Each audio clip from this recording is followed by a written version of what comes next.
all these control centers that work together. And that doesn't change throughout the course of the mission. It really does exemplify the teamwork that we have to make missions like Axiom 4 happen, or AX4 happen. And all those flight controllers that we see there, they go through a rigorous amount of training to get to those positions, right? To be able to support crew and to be able to understand what crew's going through so that they know exactly what's going on in that mission in that time frame. Yeah, exactly. And we are still waiting for the deorbit burn or confirmation of the deorbit burn to start. It should be starting any moment now. Again, we're just waiting for the call out. We do expect it to last approximately just under 18 minutes for this deorbit burn for this specific mission.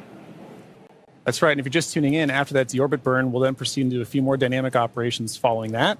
We'll look to be jettisoning the trunk after we do a claw separation. And then from there, we'll move into nose cone deploy and parachute deployment. So, or nose cone closure, sorry, and then parachute deployment.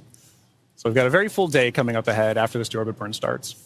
And we did get confirmation that the deorbit burn has begun. Again, it will last approximately 18 minutes, just under 18 minutes. Now, this deorbit burn is the last time those 4 forward Draco thrusters will fire. Dragon has not yet entered Earth's atmosphere. This deorbit burn is what will line the vehicle up and put it on its final trajectory to the landing site and off the coast of Florida today. Right now, our crew are using their screens to keep tabs on the burn duration, Draco thrusters firing, and trajectory details like entry angle, spacecraft perigee, and how much distance remaining until deorbit burn termination. Dragon is flying itself. It is an autonomous vehicle, so all the crew has to do is stay strapped into their seats and keep tabs on things. Enjoy the ride. That's right. Well, to talk a little bit about the AX4 mission, what it is. The AX4 mission has really been remarkable in a number of ways from start to finish. And each of these missions, like we talked about, demonstrate the amount of teamwork that we work on. But they're also iterations on the process of flying to and living on station. And each of these provide more opportunities to understand how we live and work together in low Earth orbit. And this crew has certainly done just that. Yeah, let's take a moment to properly meet and introduce the crew. Yeah. Our mission commander and she was just inducted as a member of the 2025 Astronaut Hall of Fame class. And congratulations, Peggy. Pretty incredible. And up next is mission pilot Shubhanshu Shukla of India, whose call sign as test pilot is Shooks. Shooks represents the Indian Space Research Organization, or ISRO, and he's also an astronaut designate of India's inaugural human spaceflight effort, Gaganyaan, an Indian-built rocket and spacecraft. He was commissioned into the Indian Air Force Fighter Wing in 2006. He then achieved the rank of Group Captain in 2024 and has over 2,000 hours of flight experience aboard aircraft, including the Sukhoi 30 MKI, MiG-29, Jaguar, Hawk, and Antonov On-32. Pretty impressive resume. And our third crew member is mission specialist Sławomir Uznański-Wiśniewski of Poland. He is representing the European Space Agency as a project astronaut coming from the reserve class of 2022, much like Marcus Wand, who served as a mission specialist on AX3. A scientist by trade, Sławomir has earned his master's degree of science with honors from Łódź University of Technology in 2008, Master of Science from Université de Nantes, and a graduate engineering diploma from Polytech Nantes in the same year. He also spent 2 years as the engineer in charge of the world-famous Large Hadron Collider in Switzerland beginning in 2018. And rounding out this crew, mission specialist Tibor Kapu of Hungary represents the Hungarian to Orbit Astronaut Program, also known as HUNOR. The program aims to send Hungarian astronauts to the International Space Station for scientific research and technological development, as well as to inspire young people. He graduated from the Budapest University of Technology and Economics, earning a degree in mechanical engineering, followed by a master's degree specializing in polymer technologies. In 2023, Tibor emerged as one of 4 Hungarians selected from a pool of 247 candidates for the HUNOR astronaut program. He has invested a notable amount of time in his career focused on space radiation protection while awaiting his acceptance to HUNOR. What an incredible crew. Together, they are the crew of AX4, Axiom Space's 4th private astronaut mission to the International Space Station. This mission represents the return of spaceflight for 3 nations, but it also highlights the growing opportunities for nations and entities around the world to conduct meaningful work in low Earth orbit.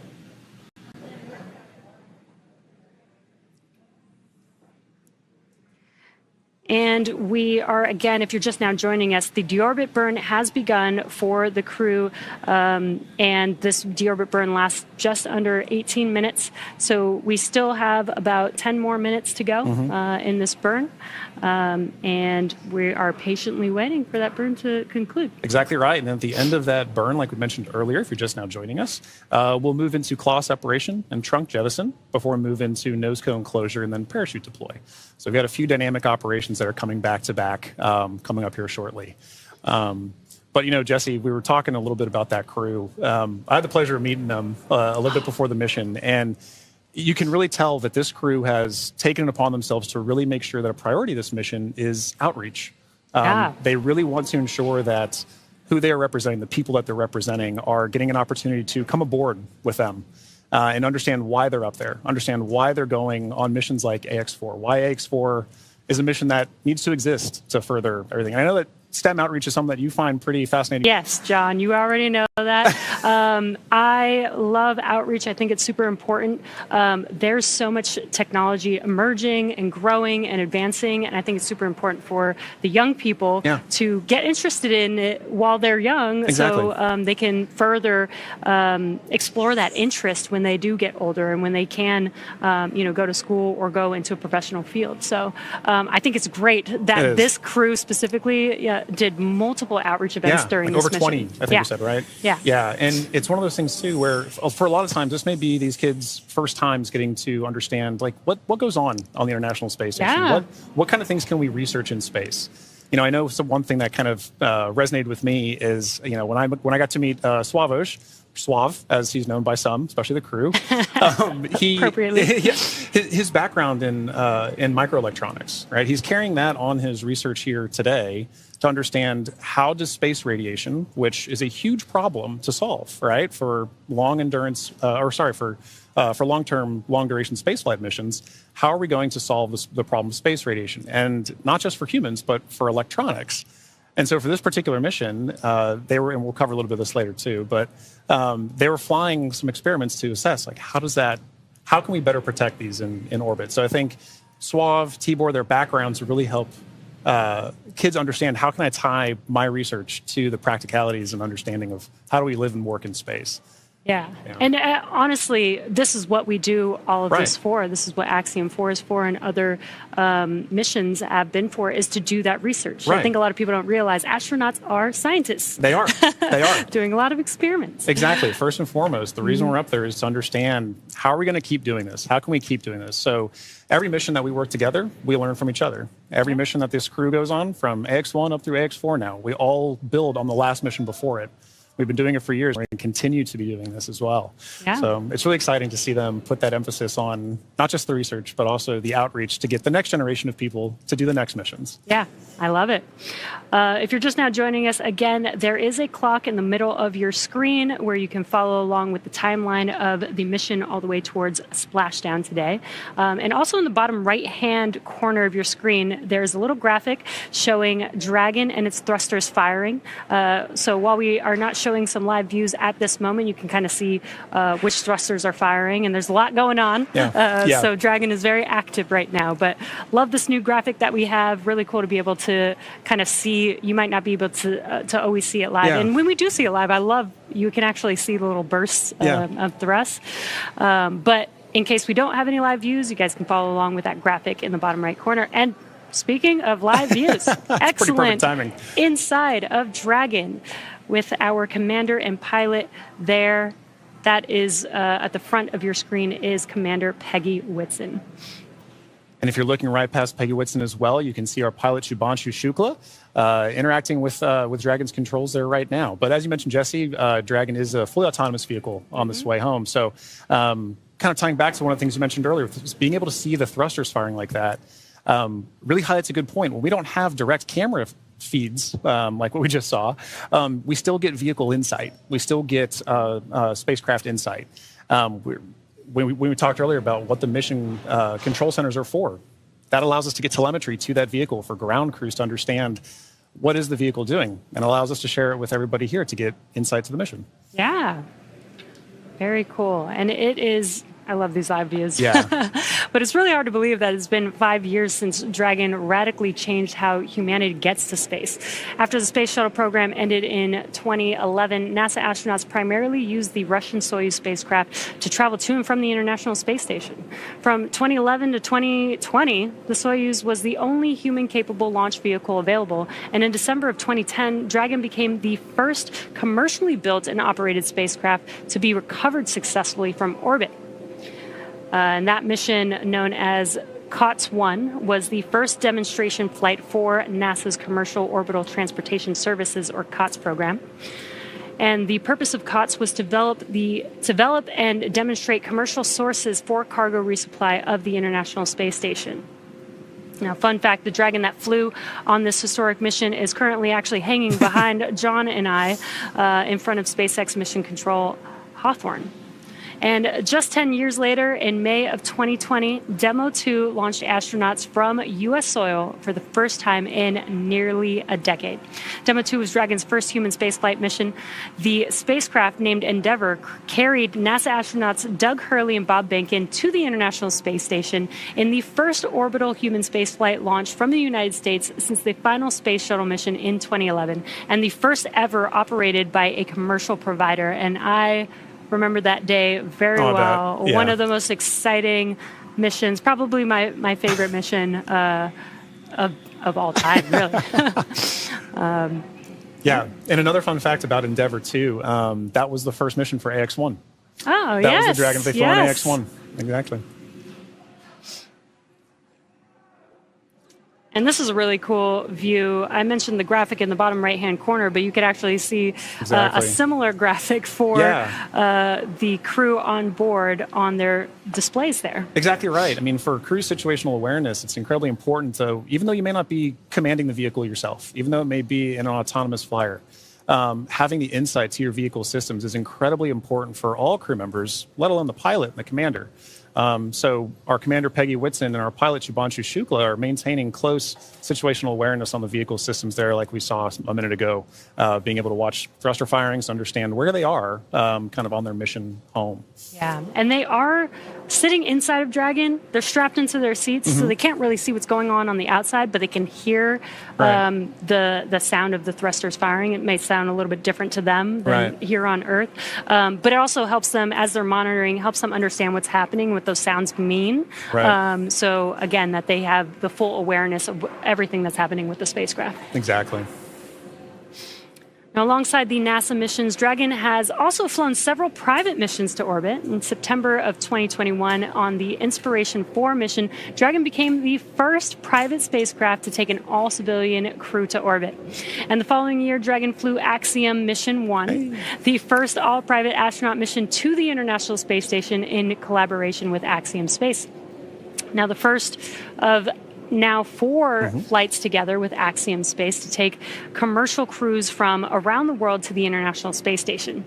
In September of 2024, the Polaris Dawn mission delivered the first commercial spacewalk. And most recently in March, Dragon supported the From-2 and NASA Crew 10 missions. AX-4 is Dragon's second human spaceflight mission to splash down off the coast of California after From-2 returned Dragon recovery operations to the West Coast just this past April. And from that first crew mission in May of 2020 to Axiom 4 today, Dragon has supported 18 human spaceflight missions and flown 70 crew members representing 20 countries. Overall, Dragon has flown 53 missions, carrying over 300,000 pounds of cargo to space. In the history of human spaceflight, fewer than 700 people have ever been to orbit. At SpaceX, we want to help create a future where not just hundreds of people, but thousands and ultimately millions of people can travel off Earth to live and work in space and on other planets. Yeah, you know, Jesse, you mentioned basically all that lineage of the Dragon spacecraft, and it's sometimes easy to get lost in the numbers. But it really does highlight how we've built, same as what we were talking earlier for building on missions, right? We built to get where we are as a space industry with the Dragon flying, and it's allowed us to provide missions like AX1 up through AX4 together, like you mentioned, but collaboratively.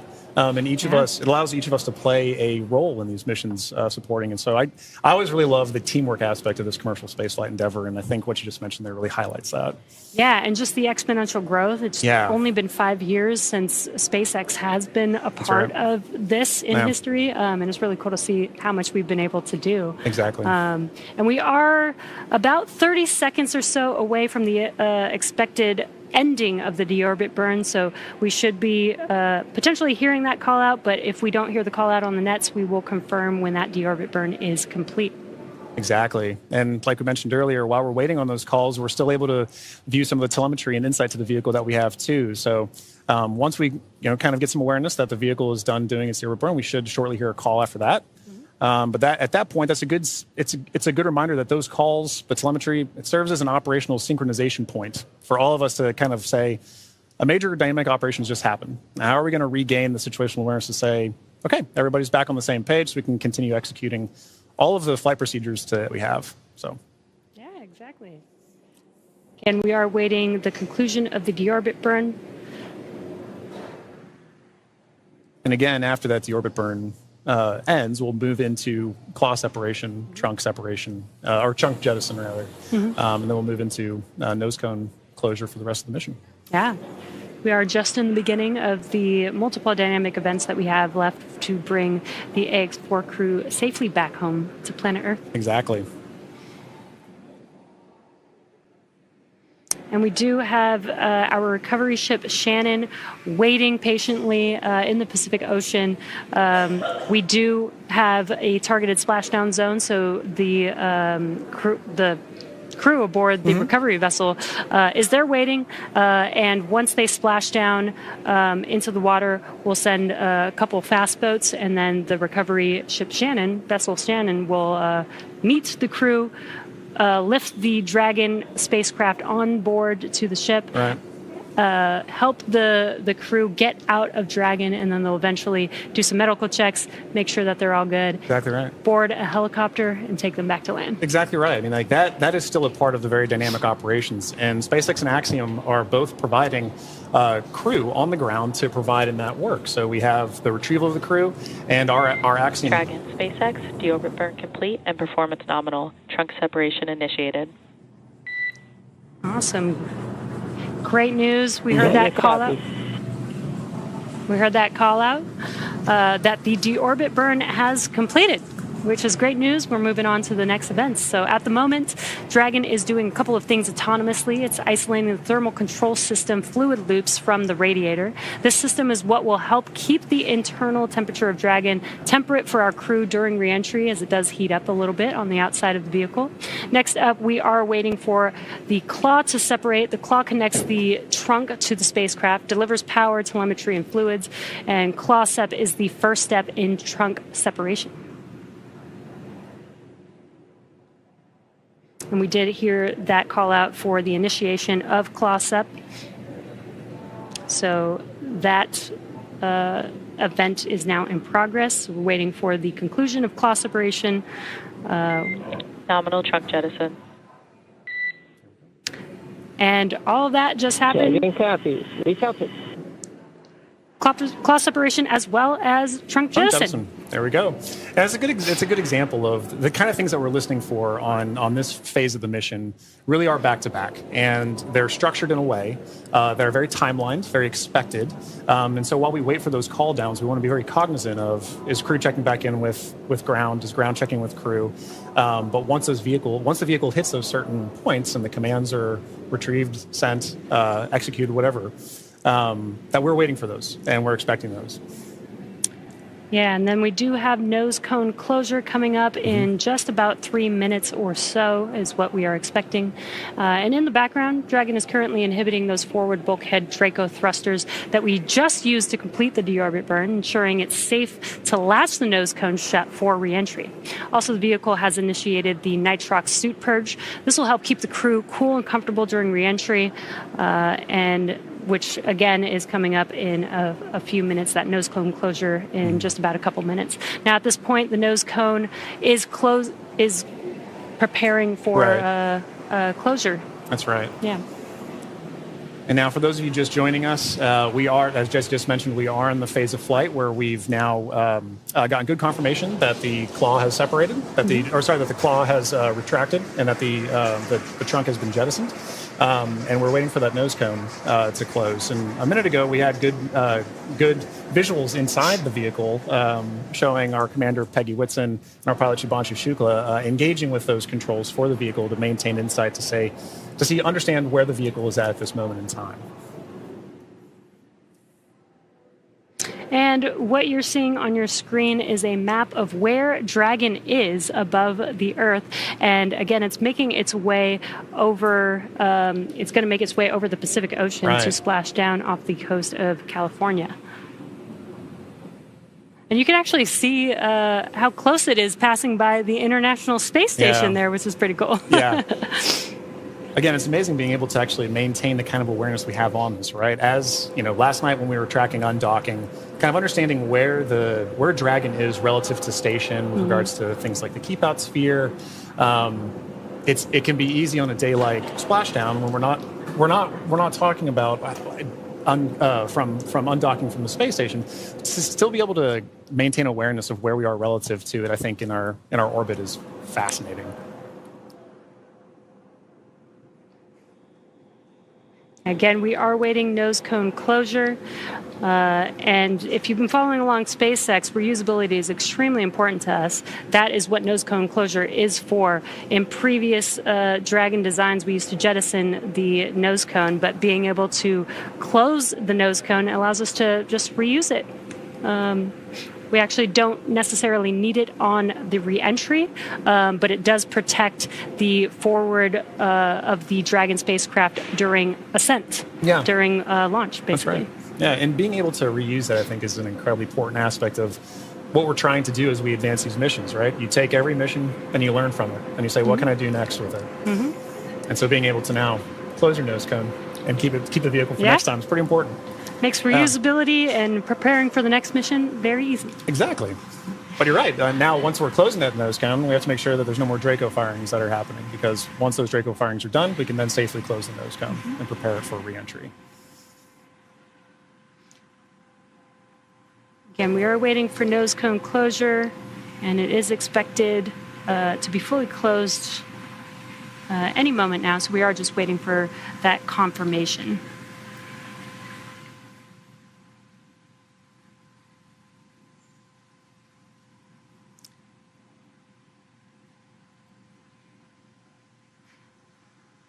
And if you're just now joining us, the crew has already completed a deorbit burn, which lasted about 18 minutes long. We had claw separation and jettison of the trunk, and nose cone closure is now in progress. Again, we're waiting for that nose cone to fully close, and then we'll begin to reorient the vehicle as it's lining up with its landing zone and prepare for re-entry through the Earth's atmosphere. That's right, and that landing zone for today is in the Pacific Ocean. In previous Axiom missions, we've gone to the Atlantic, but for this mission, we'll be splashing off the coast of Southern California. And at that point, once crew has landed has splashed down, we'll be dispatching crews out to the crew to retrieve them, pull them aboard Shannon, our SpaceX's retrieval vessel, and at that time, ground crews will also be assessing crew, making sure they're okay, and Axiom Space personnel will also be providing support to the crew as we pull them back on board. Yeah, and what you saw on that graphic is we do have a few different splashdown zones. Today, we are expected to splash down off the coast of San Diego today. And there you can see the trajectory that Dragon is going to be making as it makes its way to that splashdown zone. That's right. So if you're in Southern California, you should get some pretty good views. We won't have any here today. We're inside. But we will be following along closely, obviously. Once those parachutes deploy, we get good visual confirmations of crew. It's important to note that the ground crews will know exactly where Dragon is landing. or splashing down rather. And at that point, we'll be able to go out and retrieve them. But prior to that, you should get a pretty good view of Dragon coming in. Yeah. I think it's a pretty cool view. I've seen the videos, haven't seen it in person just yet. Hopefully one day I'll get to see re-entry of a crew. Yeah. But if you're in Southern California and you go outside in about 15 minutes or so, you might be able to see it. That's right.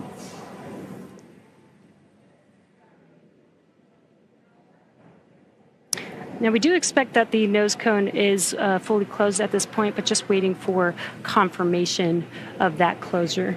Exactly.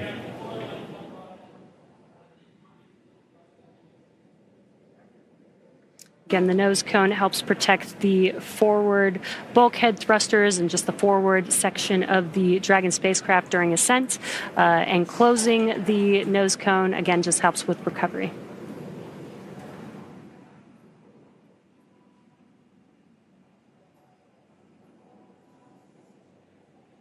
So far, we've had a pretty smooth return home. Yeah. The crew undocked from the International Space Station yesterday at 4:15 a.m. Pacific time. They spent 22 and a half hours coasting, doing a few more orbits in space before they come back down to planet Earth. And we're just under 30 minutes from them splashing down. And again, we have this new clock on your screen, in the middle of your screen, where you see that countdown to splashdown, which I love, because now you can see there's about 26 minutes before we expect them to splash down in the Pacific Ocean off the coast of San Diego today. Yeah, I think having the countdown really helps bring home that they're almost here. It is time for the AX4 mission to come to a close, but this is just the dynamic phase of the missions that's coming to a close. There's so Dragon, SpaceX, nose cone secured for entry. Dragon copy, nose cone secured. And great call out there. Yep. The nose cone is now fully closed, ready Excellent for reentry. confirmation. And what you're seeing on your screen is the core, the crew operations and resources engineer. That's who was talking with the AX4 crew just now. right. Now, once it's time for our crew to splash down back on planet Earth, they'll be heading to one of several targeted sites supported by SpaceX. Until recently, Dragon recoveries primarily occurred off the coast of Florida. This year, SpaceX moved Dragon recovery operations off the coast of California to allow Dragon to complete its deorbit before safely jettisoning the trunk over the Pacific Ocean. AX4 will be SpaceX's second crew mission to splash down in one of the new locations. From 2 was the first in April earlier this year. The new splashdown locations are near Los Angeles, Oceanside, and San Diego. And spreading the supported sites across multiple locations helps to maximize the return opportunities for this mission and future crews, lowering the chance that we'll have to wave off due to bad weather. So our fully equipped recovery vessel Shannon is stationed in Long Beach, California, and is currently standing by to support splashdown today. That's right. And like you said earlier, we'll be expecting to have that splashdown right off the coast of San Diego, as you can see on your graphic there. So we take into account many different variables, including what landing sites have favorable weather. And SpaceX teams have selected the primary landing site, as we just mentioned, as San Diego. Now, there are a number of weather-related items that play into splashdown and recovery operations. Some of the more obvious factors that impact operations are rain or chance of lightning in the recovery zone, both for the safety of the crew inside, obviously, but also for the recovery teams, as we've discussed, on the water. So we're looking for wind speeds that are less than 15 feet per second, or about 10 miles per hour, and relatively calm seas so that we can safely execute recovery operations. And these recovery operations include a lot, right? It's landing a helicopter on the recovery ship to fly our crew back to shore, but it's also pulling the Dragon spacecraft into Shannon, the recovery vehicle. Yeah. And as we've been mentioning, there are a number of variables and criteria that come into play, and they all help ensure safety of both the crew and the recovery teams. But weather conditions today are looking great in Southern California near San Diego. And for these operations, SpaceX closely coordinates with the United States Coast Guard to establish a safety zone to ensure public safety and for the safety of those involved in the recovery operations, as well as the crew on board the returning spacecraft.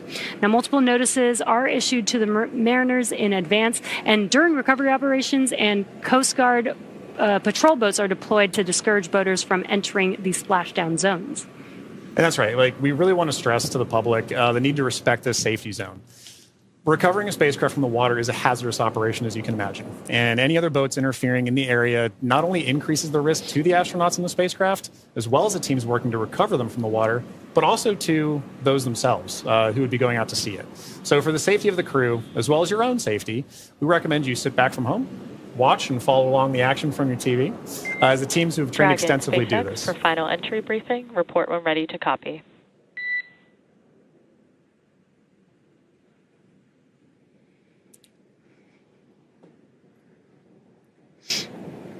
Dragon's ready to copy.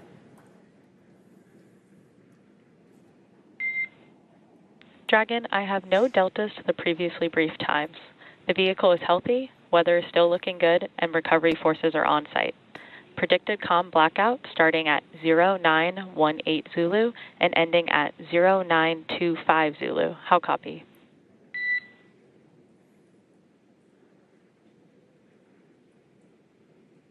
No deltas to the timeline.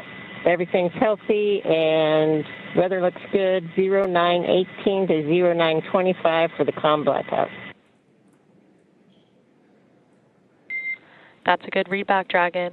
And with that, I'll be looking for you to verify that tablets are secure, visors are down, and restraints are tightened no later than 150 kilometers.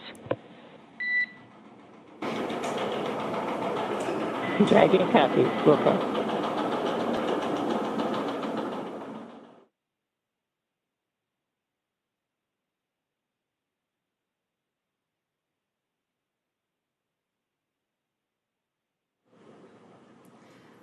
And we just had some great comms between the core and the crew. It sounds like everything is a go for splashdown. We are expecting the blackout period to begin at 2:18 a.m. Pacific time. That lasts about 6 minutes, completely expected. We will lose comms with the spacecraft as the vehicle heats up with plasma around it, but we do expect them to pass through that in about 6 minutes and regain comms after that. So really exciting, about 21 minutes away from splashdown.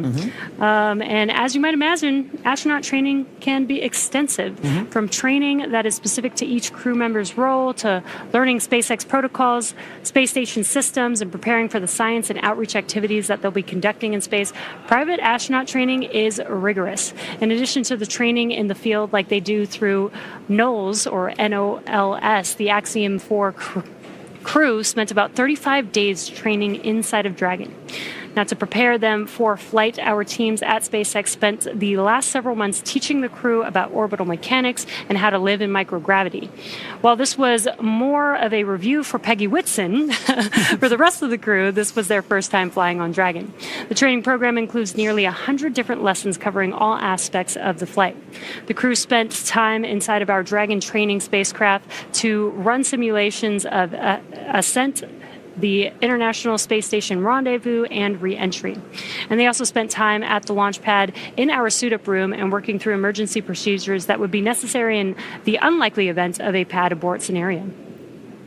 And beyond those critical trainings from SpaceX for the ascent and return phases of the mission, Axiom Space has facilitated a host of efforts over the last 10 months to ensure that the crew and all of those who support them, like ground operations, mission control, flight controllers, are all ready for the mission while on board station. And kicking off efforts for that training at Axiom headquarters in August of 2024, the X4 crew immediately began to familiarize themselves with the range of teams and systems that they would need to become proficient with in order to succeed. From selecting the food that they would eat and learning how to prepare it with the food warming and hydration racks on orbit, to understanding the tools and systems available to them throughout the International Space Station. Every small detail is critical to mission success. So in Building 9 at Johnson Space Center, the crews learned and rehearsed routine operations, medical procedures, emergency situations, and media exercises. All of this built up to full-scale simulations that were then run in coordination with ground teams at Johnson and around the world. And as the name of the International Space Station suggests, specific modules are owned and operated by different nations. The crew traveled to Germany to earn their certification of these systems in the European module known as Columbus. As an ESA project astronaut, Swabish had additional trainings at the European Astronaut Center. The crew then traveled to Japan to learn the systems of the Japanese experiment module, also known as Kibo. With hands-on training that culminated in a round of testing, the crew became certified to use the systems of Kibo for their flight. And beyond the specific requirements of each space station module, the crew also participated in a range of efforts that would bond them into a crew and ensure that they were physically and mentally prepared for any mission scenario. So this included a week of training with the National Outdoor Leadership School, or NOLS, where the crew faced a week of kayaking against heavy winds. It also included a day in an altitude chamber to experience how their body reacts to different oxygen levels, and even included an underwater helicopter escape training simulation. And SpaceX Dragon crew has tablets secured, restraints tightened, and visors down. SpaceX copies. Crew are configured for entry.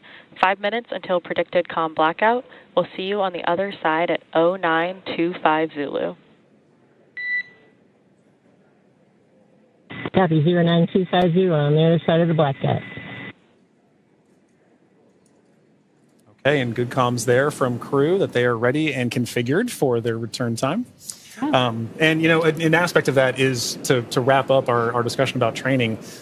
That's a major training point for crew, understanding how their return phase is going to look so that they know, let's go ahead and call ground and let them know that we're ready for maintaining it. So training really is at the heart of any successful mission. You plan, you train, you fly in that order. Yeah, exactly. Training prepares every astronaut, even those very experienced like Peggy Whitson, and she also did retraining with the AX4 crew. It's important for the crew to train together. But this prepares them for any phase, any potential scenario in their mission. Exactly right. You know, and missions like this are important milestones for everyone involved, from the crew members who fly to those that they represent, to the host of scientists and engineers around the world who have an opportunity for their research or their technology to be tested in microgravity. Everyone learns from these missions. And for Axiom Space, this is at the heart of why we do these missions. We're building opportunities for others to advance what is possible and expand what is known. And we want to enable every human everywhere to take part in this. Now, after a beautiful launch on June 25th, the AX4 crew docked with the International Space Station a little over a day later, opening the hatch and greeting the Expedition 73 crew on June 26th. The crew shared some good words in a welcoming ceremony and an astronaut pinning that we don't have there, but did happen, before quickly getting to work on their extensive itinerary. Now, each crew member brought with them a host of research, technology demonstrations, and outreach objectives, ranging from human physiology to space radiation impact studies, and even some gardening while they were up there. So this crew maintained a very full timeline, but they prepared for this, part of their training. Each crew member wanted to ensure that every minute of this mission was utilized and that all of their objectives were hit. So Peggy, Shooks, Suave, and Tibor were ready to work with their time on board. Over the course of 18 days on board the station, they accomplished over 60 research activities, as well as more than 20 outreach events. But as their time on station came to a close, the AX4 crew participated in a brief farewell ceremony where they said their goodbyes to the Expedition 73 crew. And now for more details on the incredible work performed by this crew on orbit, check out axiomspace.com to see more. Yeah, I love that this crew did so much outreach. 20 events in 18 days is pretty remarkable. Yeah, it's so pretty very impressive. impressed, plus the 60 experiments on top of that. So I mean, and as we discussed earlier, it was a huge priority for them to be able to conduct those outreach events for the people of their countries who may not have had a chance to talk to an astronaut, to understand why are we going to space. Now they have a better understanding of that. And like you mentioned earlier, it's get them started young. Let them understand the passion of it. I know that my nieces, my nephew, right, they're excited about space. Yeah. They want to be involved in space too. So I can only imagine getting a call from Tibor, getting a call from Suave, and understanding, what are we doing up there? Oh, that would be so awesome. Yeah. Now, we are expecting that blackout period coming up here in just about a couple of minutes. Now, this blackout period, this is when the Dragon spacecraft re-enters back into the Earth's atmosphere. What's going to happen is there's going to be a lot of plasma buildup as it's getting more through the atmosphere. And that plasma is getting to about 3,500 degrees Fahrenheit, building up around the spacecraft. So we will be losing comms. This is expected. Today we're expecting it to last about 6 to 7 minutes, and then we'll regain comms. And you'll probably hear the core after the expected blackout period time has ended. Make some comms, some calls to the crew until they regain the comms and get confirmation from the crew that they can communicate with each other. That's exactly right. You bring up a good point. An expected loss of comm, or sometimes you'll hear loss of signal, or LOS. It's an expected part of spaceflight. It is planned for They are predictable, and mission operators or flight controllers work through that to understand when are we going to be able to have and maintain communications with the vehicle, communications with crew, and that can happen at any time during the space flight. So for this 5 minutes, right, based on the physics you discussed of the vehicle heating up, you know it's going to happen, and ground crews can predict for that and work around it. But it's a good reminder that we're waiting for those verbal cues, not just visual cues that we'll get. We've been able to see some visual cues today of crew in their suits, but also be looking for visual cues later, right? Good parachute deploy. Mm-hmm. We're also listening though for good verbal cues. So we heard a minute ago, Commander Peggy Whitson was calling down saying that crew is in a good configuration for us to go into this period of no comms. Yeah, and we do expect that blackout period has probably begun at this point. That's and right. Speaking of visual cues, I've had the opportunity to talk to some of the astronauts that have flown on our Dragon spacecraft, and they've said it's kind of one of the most spectacular sights they've seen. Really? With different, they said it looks like sparks outside of the window, but with multiple different colors, multiple different looks of what that plasma heating up around the vehicle looks like. So they should be experiencing that right now. The AX-4 crew still inside of the Dragon spacecraft. Again, this blackout period will last approximately 6 to 7 minutes. And again, we won't hear any comms throughout this period until the expected blackout time is complete, and then we'll start hearing comms from the core calling out to the crew. That's right. As we begin the second half of entry, Dragon is now beginning to flush nitrox into the cabin and continuing to top off the AX-4 crew's suits with cool air. Again, this is what will allow the cabin temperature to remain comfortable while, as I mentioned, the external temperatures reach 3,500 degrees Fahrenheit. The heat shield is pointing forward, leading the spacecraft to the landing site. Dragon's primary heat shield is comprised of Pika 3.0, which stands for Phenolic Impregnated Carbon Ablator. First generation Pika was first developed by NASA for studying and sampling comets within our solar system. SpaceX then partnered with NASA to develop Pika X, which was the second generation product used on all Dragon 1 commercial resupply missions that successfully resupplied the space station on 20 missions. Pika 3.0 was developed specifically for use on Dragon as we prepared to begin flying crew with enhanced structural and thermal properties that optimized the heat shield and drove down cost and mass. The remainder of the Crew Dragon spacecraft is composed primarily of a SpaceX proprietary ablative material. It's another class of thermal protection, which is lighter weight versus Pika and protects the underlying composite structure during re-entry to ensure the structural capabilities are maintained.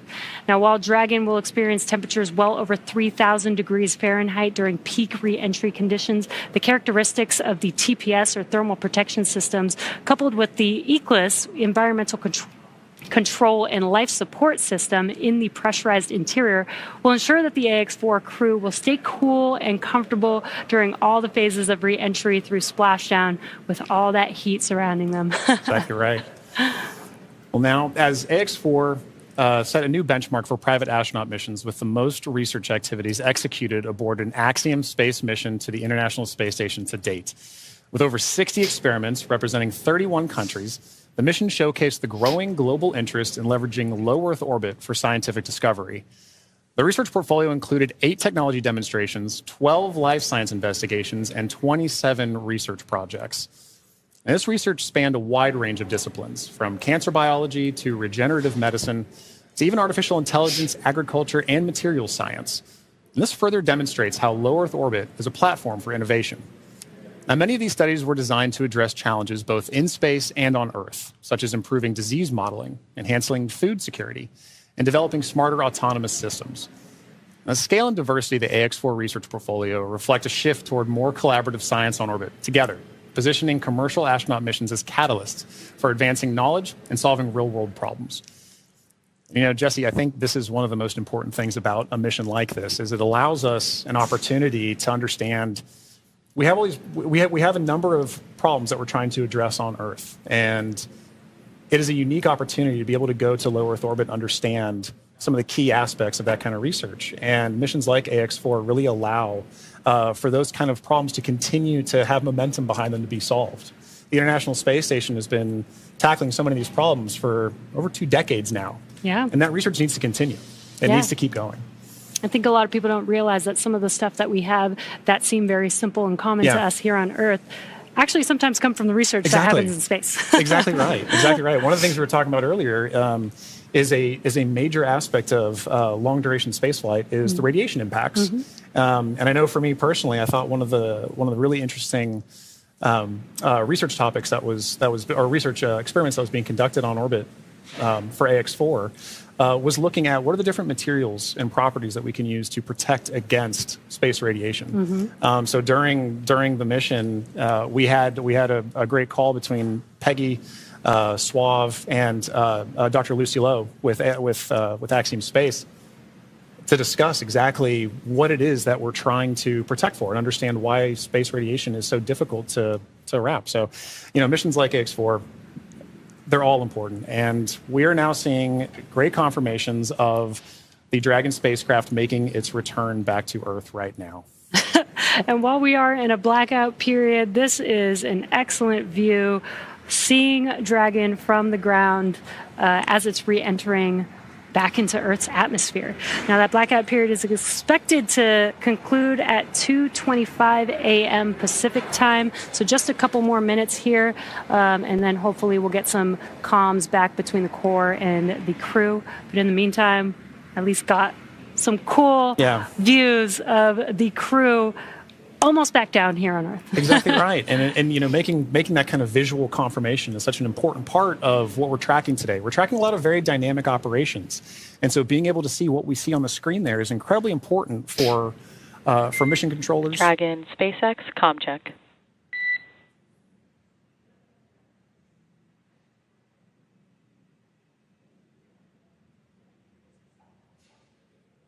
Again, we may not hear the crew until they do get those comms back, that acquisition of signal. Dragon, SpaceX, comm check.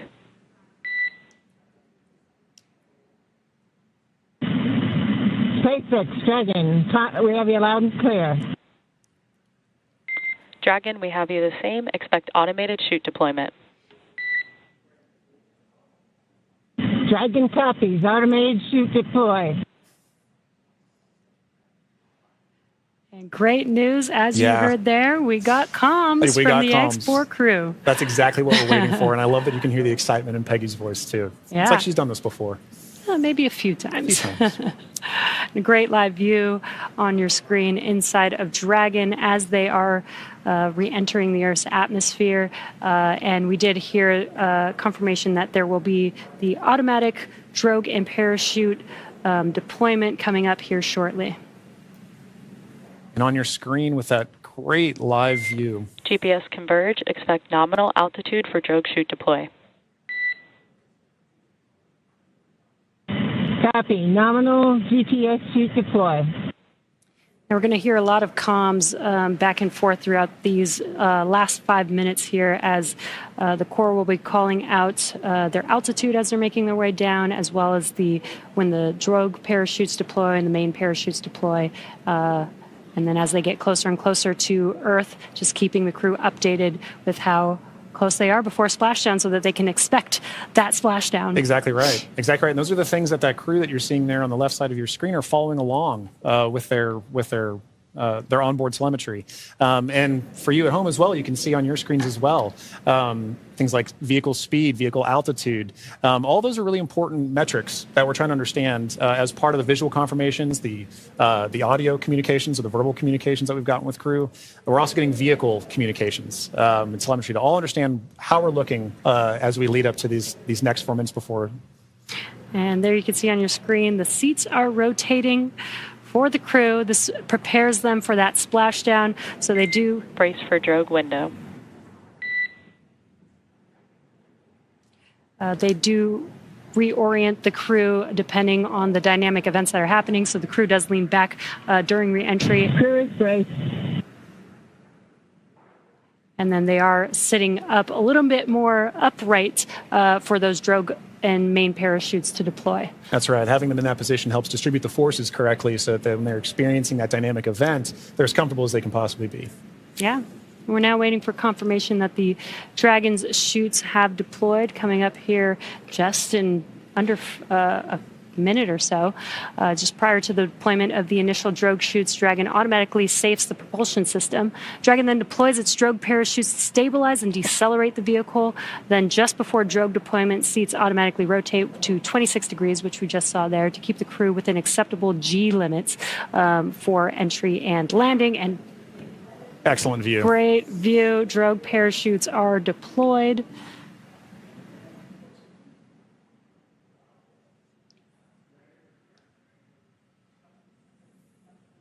View looking forward. Drogue descent rate nominal. Descent rate nominal, copy. Again, we're going to hear a lot of comms throughout this next 3 minutes here. This is looking forward on the Dragon spacecraft up at the chutes. Those drogue parachutes are fully deployed now, so we do expect those main parachutes to deploy here shortly.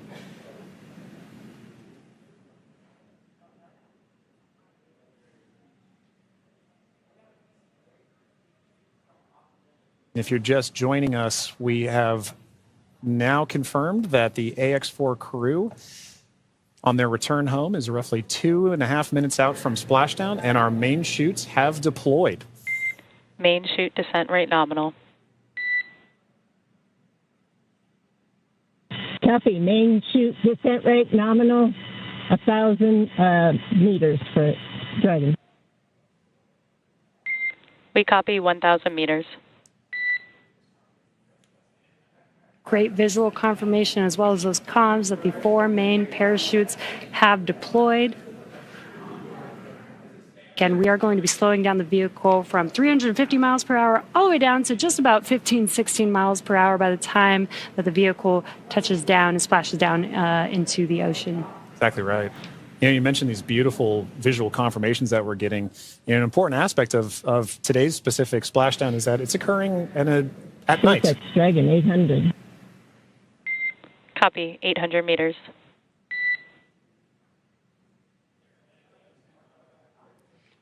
Commander Peggy Whitson confirming the spacecraft's altitude as it's making its descent into the Pacific Ocean just off the coast of San Diego in Southern California.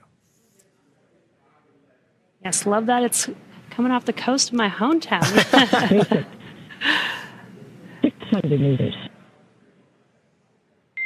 600 meters. And at 600 meters, we're just under a minute before that expected splashdown. The landing in water is a lot simpler and more reliable. Provides a little bit of margin against unlikely parachute issues. We did have to learn how to make Dragon waterproof as we are splashing down into the ocean. But SpaceX copies 400 meters. Reminder to brace for splashdown.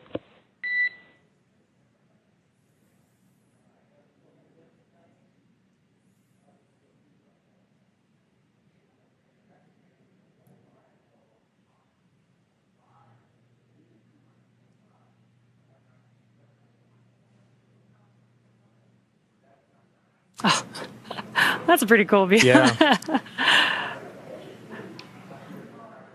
right. Maintaining the vehicle's signature through things like cloud layer and any kind of atmospheric disturbance allows us to maintain visual contact with the vehicle as it's making its final descent for its water landing. And it's a little foggy, as you can see there. Yeah, Pacific fog is rolling in. We've got some very bright lights as Dragon. You can see the ocean there. Dragon is about to touch down in just a few seconds here. And working their way towards the vehicle are the SpaceX and Axiom support teams that will be present for the next phase of our splashdown coverage today. At this point, we'll be waiting for confirmation of the crew's safe landing, and then we'll move into the phases of this mission, which are really, let's recover the vehicle, let's recover the crew, let's make our assessments, and at that point, we'll be covering. And we have splashdown of the AX-4 crew back on planet Earth. Welcome home.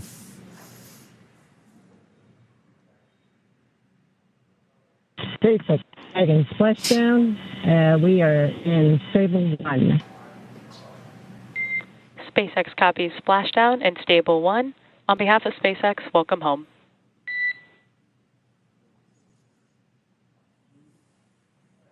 And thanks for the great ride and the safe trip. And Grace is happy to be back. We are happy to have you back home safely as well.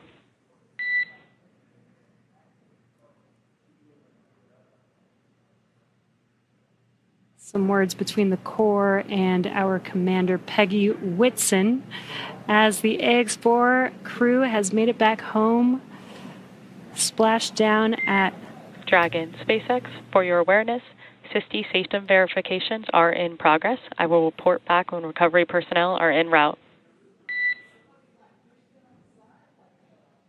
Dragon.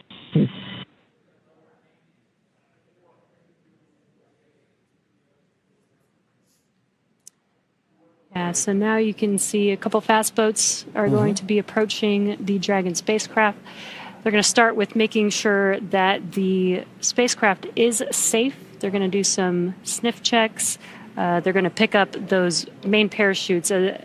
As Dragon splashed down, the chutes were immediately cut to make sure there's no safety issues there. So we'll pick up those main parachutes up.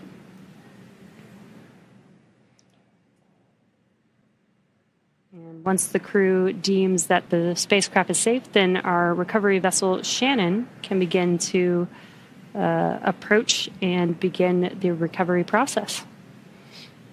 So we are now eagerly waiting on recovery of our Dragon spacecraft with the AX4 crew.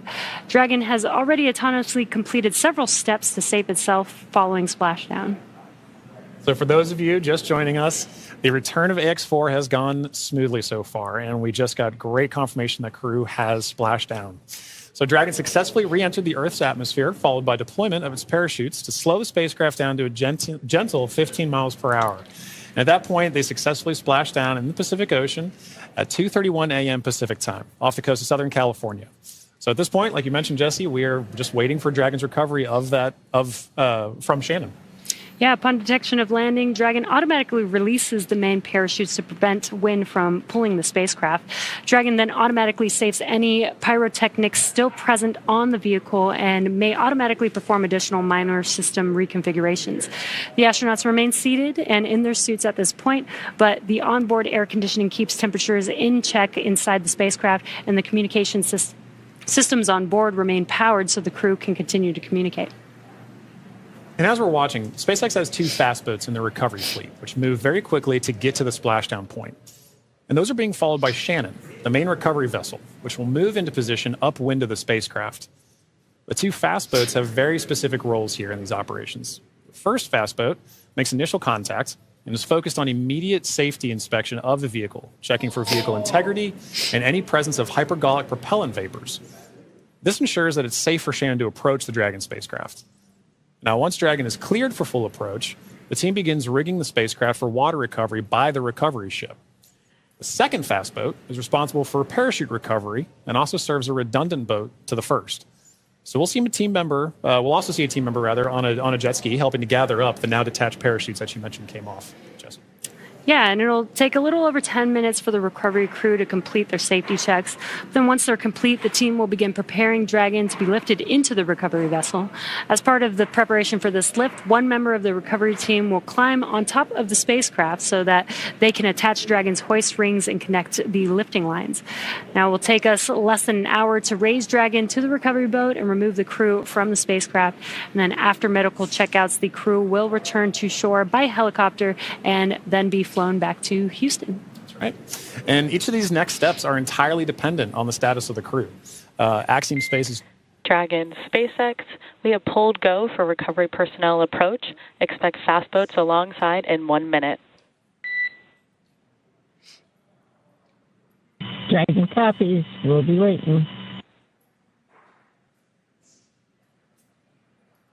And with that call from Corps to Commander Peggy Whitson, you can see now the fast boat making the two fast boats making an approach to the Dragon that you see in the middle of your screen with that flashing green beacon. Now, as we mentioned, Axiom Space's chief medical officer is on the main recovery ship Shannon and is ready to put eyes on this crew for the first time since they departed quarantine together. And our medical teams will be with them every step of the way home.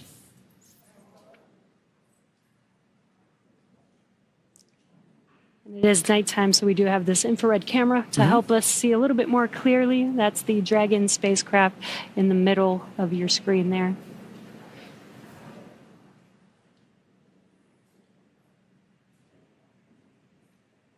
These SpaceX fast boats are now making initial contact with the Axiom 4, with the Dragon spacecraft, excuse me.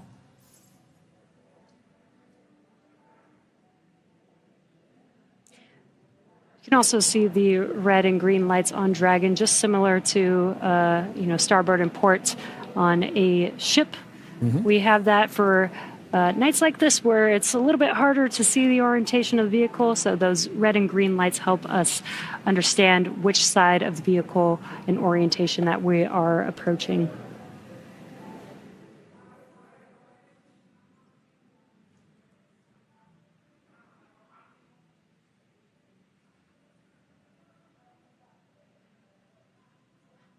And it does look like they are pulling a main chute out of the water there. Again, those detach immediately as soon as the spacecraft splashes down. This helps prevent the wind from dragging the spacecraft after it's splashed down, and helps keep the crew safe. But we do recover those main parachutes, keep them out of the water. Exactly. And as we just discussed, each of these fast boats has a very specific role that they play. That is all part of, again, the ground operations that support the retrieval and recovery of the spacecraft, as well as the X4 crew. So all of these are part of the ground training that's required in order to pull off those operations safely and successfully. So even though we're having, splashdown at night, right, we're able to ensure that we're executing smoothly, but executing successfully.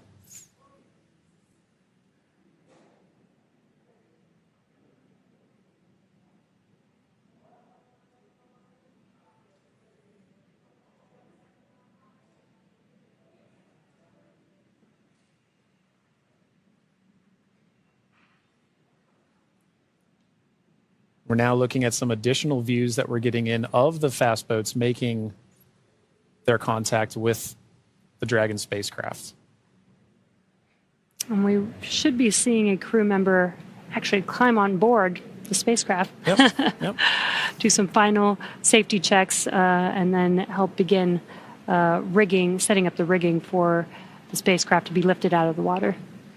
That's right. It's all part of a coordination, a choreography of events, right? Getting from spacecraft is in the water. What are the next few steps that have to occur before we can get Dragon onto the recovery vessel Shannon? And this is a very key moment in that. Yeah, and right now you can see them doing the sniffs, making sure that there's no hazardous gas or chemicals around the vehicle, and that it's safe for the team to actually approach and climb onto the spacecraft. And as always, the recovery crew is wearing the PPE necessary to perform these operations. PPE is personal protective equipment.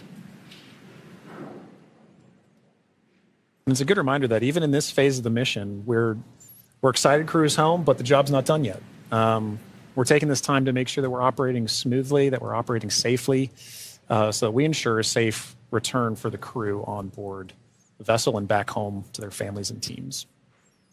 Yeah, we call conclusion of the mission when the crew egresses the spacecraft. And egress means to exit the spacecraft.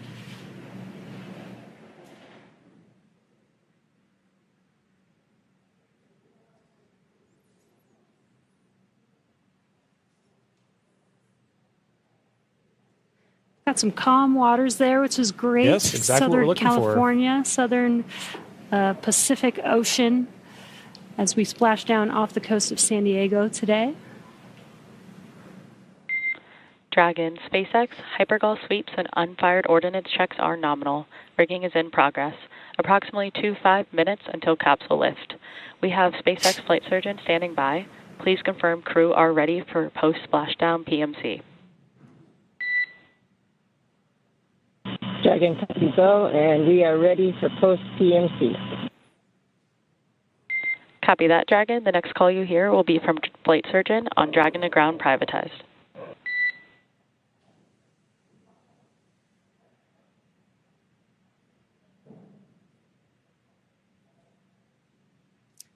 And you heard those comms. The team is going to do some medical checks. They are going to do that on a private net. And that's what those comms were, confirming that they're switching the nets that they will be communicating on. And this is just to make sure that the crew is feeling okay. Exactly right. Through all those dynamic events. Yep. While for us watching Dragon re-enter the Earth's atmosphere from afar, there's a lot going on in that spacecraft there with the crew. So just making sure that the crew is feeling good and checking in with how they're doing. Exactly. It's an important touch point for kind of reaching a key milestone on the return trip home. As just mentioned, it's a very dynamic phase of flight. In those private medical conferences or PMCs with a SpaceX flight surgeon, really allow ground teams to be able to make an initial assessment of crew while the team is also the ground teams outside are continuing to work that rigging. They mentioned it would take about 25 minutes for crew to rig and then hoist the Dragon spacecraft into the recovery vessel. So while those operations are happening, crew will also be talking with ground medical personnel just to get an understanding of, hey, how's everybody doing? How are you looking forward to it? Yeah. And they did confirm that the vehicle was safe to approach. They did some hypergol checks, and they also checked the thrusters that did not fire to make sure that there are no leaks from those thrusters. We do have Super Dracos on the vehicle in case of an abort emergency during ascent. We did not need those thrusters on this mission. And again, they are only used for the ascent portion, but we do want to make sure that throughout the mission, as the Dragon spacecraft was docked to the International Space Station for 18 days, that everything is still good and safe, again, to complete these final recovery operations.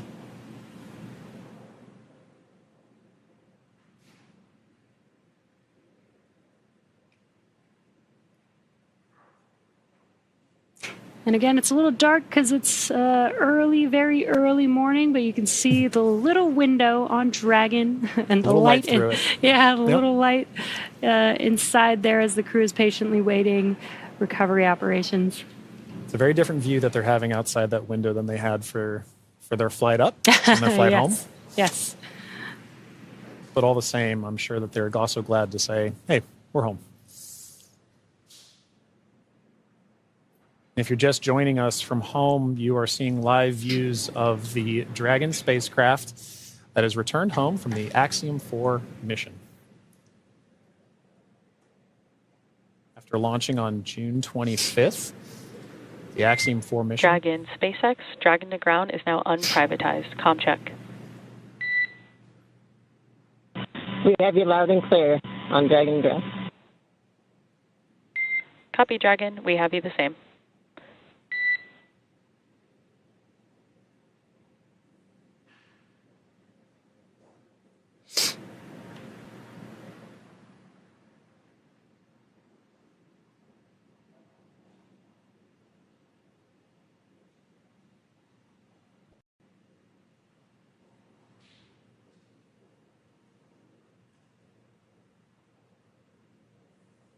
You can now see on the screen SpaceX support personnel beginning the rigging procedures to ensure that the Dragon spacecraft is rigged. SpaceX, be advised, we're going to step into transitioning the forward link. COM will be unavailable for approximately 5 minutes. Rigging continues nominally. Dragon copies, 5 minutes. LOS.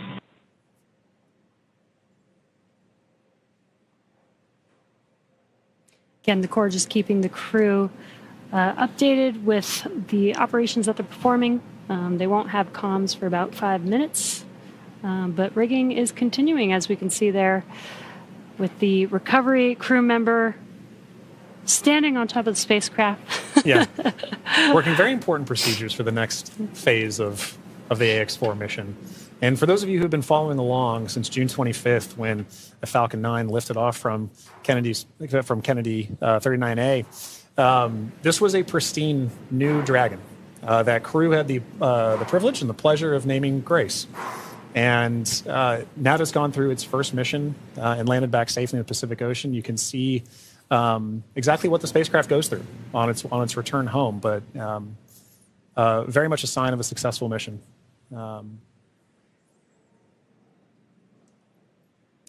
Yeah, I love the tradition that the first crew that flies in the spacecraft get to name the spacecraft.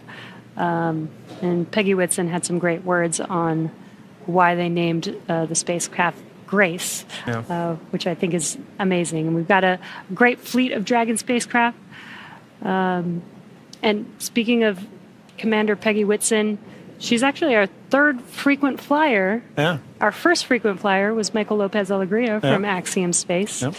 Second being Jared Isaacman when he flew on the Polaris Dawn mission. And now Peggy Whitson flying for a second time on a Dragon spacecraft. At SpaceX, we're trying to make these vehicles reusable, just like aircraft when you fly and fly over again multiple times a day. And we're getting closer and closer to that with the same crew members flying again, which is awesome. And it's important to note, right, that kind of mission-to-mission lineage, right, allows crew members like Peggy Whitson, like Michael Lopez Alegria, to better help inform the next crews that are coming with them, right? The more familiarity that you get with the vehicle, the better equipped you are on your mission. And I, as a personal Peggy super fan, I cannot imagine a more fitting astronaut to be able to give a name to a new vehicle. I love the messaging behind why they chose to name it Grace. And to your point, Jesse, about the frequent flyers, I loved that during launch we could see I don't know if it's a new tradition potentially, but we got to see some boarding passes that SpaceX provided to the AX4 crew, and because of her frequent flyer status, Peggy Whitson got a gold boarding pass, and I absolutely adore that she was able to have that distinction. Yes, just add it to her resume. Yeah, you can add it to the resume. SpaceX frequent flyer.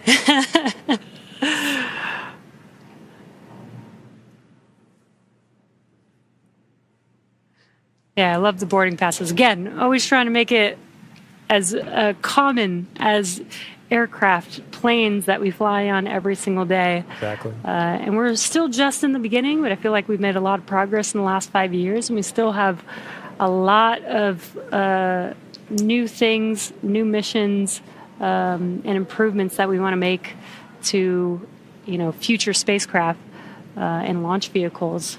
So I'm excited for the future. I really do believe that we could get to aircraft, plane, regular flight, multiple flights a day within our future. I think we can. And, human spaceflight it's a team sport. And it is something that you are always learning from. No matter how commonplace any of these missions get, right? There is always the amount of training that you put into it to execute that plan, train, fly mentality. And being able to perform these missions, being able to say that Peggy has flown on multiple Dragon spacecraft at this point, kind of highlight that every time she's going to still go through the same training that she did for the last mission.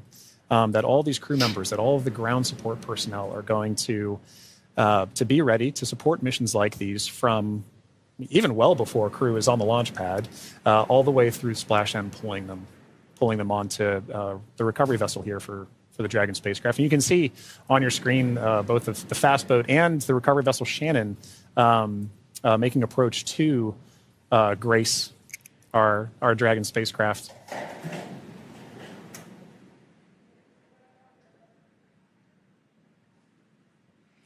There you could see what we call the Dragon nest. When the spacecraft is lifted up out of the water, it's going to seat into that ring that you see there at the end of the recovery vessel there. And once the spacecraft is nestled into the nest, it'll translate to a deck that meets the height of where the hatch on the Dragon spacecraft is. That'll enable the crew to egress or exit the spacecraft easily onto a platform in the recovery vessel. And talking about the crew, Jesse, we've mentioned this idea of this kind of understanding the the aspects of spaceflight, as mentioned earlier, being able to do STEM engagement on the mission, but also being able to spend time and honestly, your crew commander being somebody like Peggy Whitson, for Shooks and Suave and Tibor to be able to take that knowledge back to their respective space agencies and to their countries is a huge step forward for what you just mentioned earlier about making sure that that human spaceflight as a team sport continues for everybody to understand what's going on, because now Shooks and Suave and Tibor have a very important distinction, and they now have a very unique perspective on what it takes for a human spaceflight mission to occur.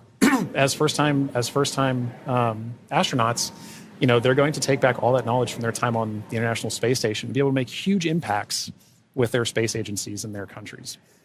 Yeah, I'm sure they learned a lot from Peggy Whitson, but also the other crew members that are currently on board the International Space Station. They got to interact with so many different people with diverse skills. Exactly. And 18 days is quite a long time in space. It is.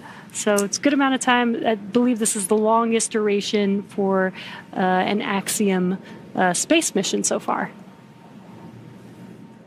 That's right. We heard a lot of those kind of sentiments shared between the AX-4 crew and the Expedition 73 crew currently on the International Space Station during their farewell ceremony, during their undocking last night.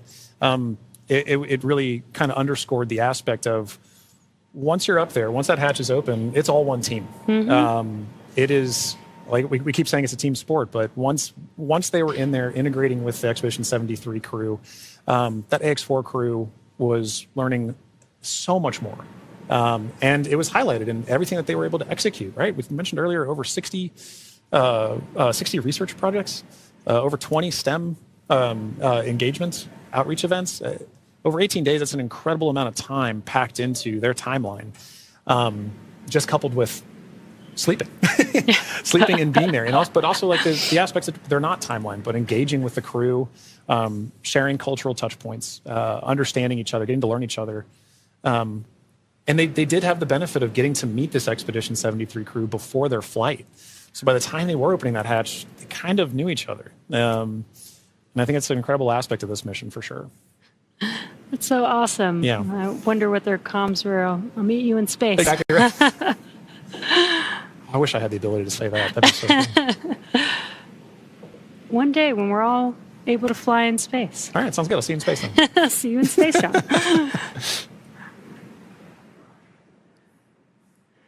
Looks like we're getting closer. They are pulling the spacecraft towards the recovery vessel. Looks like we're rigged up, and you can see the hydraulic lift moving forward and down.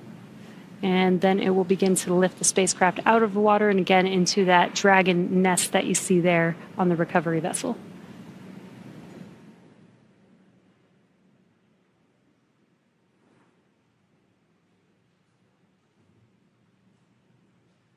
I think one of my favorite parts is the recovery crew that's on the spacecraft gets to jump into the ocean when they're done. Yeah.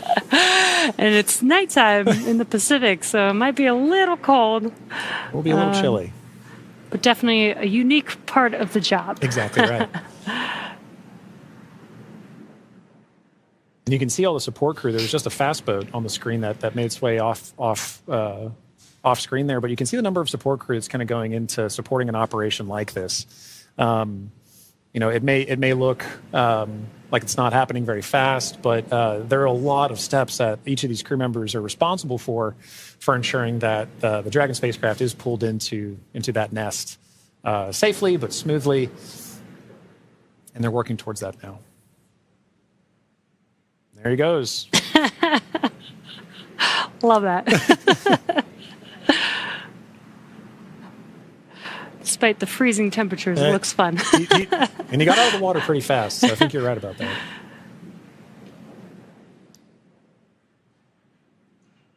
All right. Looks like lift is about to begin.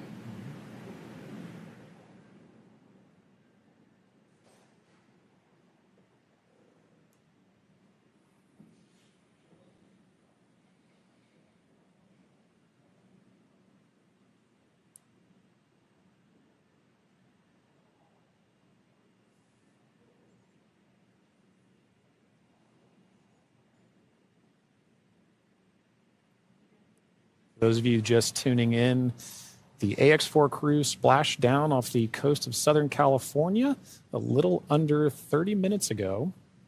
And we are now in the Dragon SpaceX, rigging is complete. Stand by for capsule lift. Dragon copies. Dragon SpaceX, capsule lift in progress, brace. All right, good verbal confirmations there and visual confirmations that we're getting a successful lift. Dragon copies. And again, those comms, crew can't see what's happening outside of the spacecraft, so letting the crew know what's happening so they understand, you know, the vehicle moving, Exactly. what those different feelings are with the spacecraft moving around. Trying to give crew some level of situational awareness of where they are and where they're going next. So Dragon will remain in the nest during the crew extraction and for the journey back into port. The spacecraft is currently was just lifted, as you saw, and set on the nest. And from here, it'll be centered and oriented. And then from there, Dragon will be translated into the hangar underneath the helipad aboard the ship so that we can then open the hatch. And once open, a SpaceX medical doctor will be the first one in to check on the crew to see if they are ready to egress out of the vehicle. And as we noted earlier, Axiom medical teams are also on the recovery vessel working in tandem with SpaceX staff to assess and assist the crew. The astronauts will egress, or what we call exit, from Dragon's side hatch, pending spacecraft orientation in the water. Before opening the hatch, the spacecraft's cabin pressure must be equalized with the outside environment. Now, once the hatch is opened, that will be the Axiom 4 crew's first breath of fresh air since boarding Falcon 9 at the start of their mission on June 25th. And that will be an exciting moment for the crew, I know. But for the crew and also for the ground crews, getting that first confirmation of your crew exiting the spacecraft, getting good medical checks, and then coming out and giving a thumbs up is something everybody wants to be able to see, and we'll be able to see it soon. Yeah. And it looks like the spacecraft is nestled into the nest. Dragon SpaceX, welcome aboard the recovery ship. Apology for the delayed call earlier. We are still working to transition the forward link. Recovery personnel are completing their final checks, and I will let you know when we are ready for translation across the deck to the egress platform.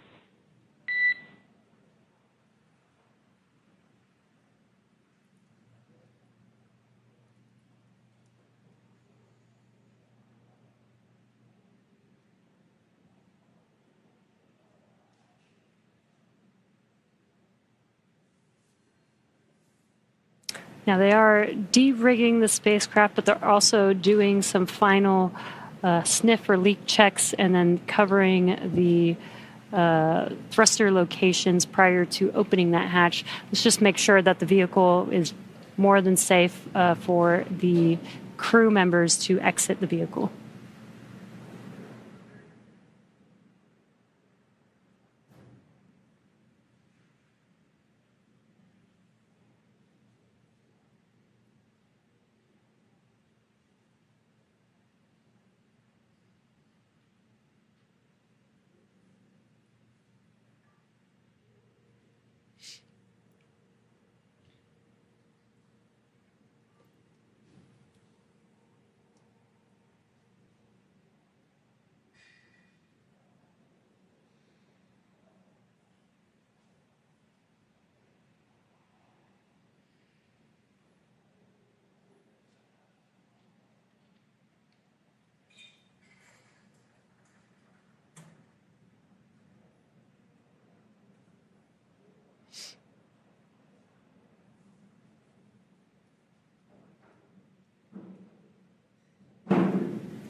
Again, if you're just now joining us, the Dragon spacecraft has been lifted onto the recovery vessel Shannon.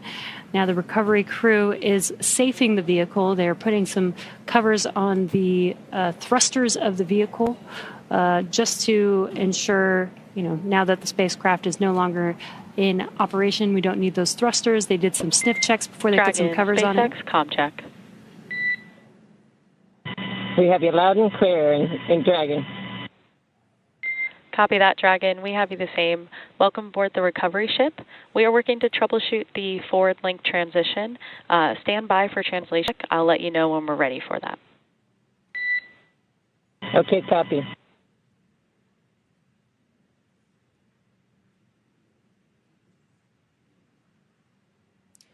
The crew is preparing for translation. This is where that Dragon nest is going to move the spacecraft towards the deck, and that deck is going to meet the bottom of the Dragon hatch, and that'll enable the crew to egress or exit the Dragon spacecraft onto a platform on the recovery vessel. And again, the recovery crew looks like they may have finished safing the vehicle in preparation for that translation. As you mentioned, Jesse, that hatch that you see right in the center of the spacecraft, when we see crew egress from that, SpaceX medical personnel will be there to assess crew and assist them along with other ground support crew out of the spacecraft. And at that point, that'll be our first time being able to see the AX-4 crew since their liftoff to the International Space Station on June 25th.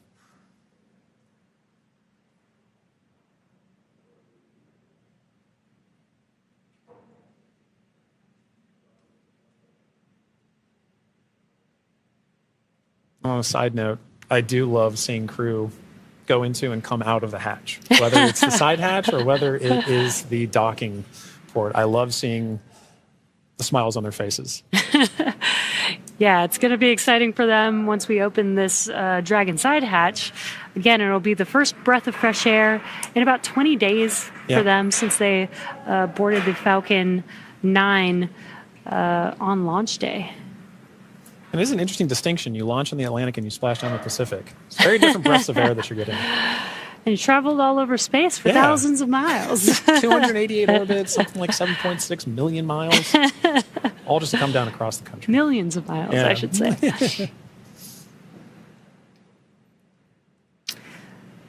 It's definitely a great passport to have. It is. Maybe that could be the next memento that we can provide crew before they lift off as a passport that they can see. I think the locations would be orbits. That'd be really cool. Outside of Earth. Yeah. Earth orbits, low Earth orbit.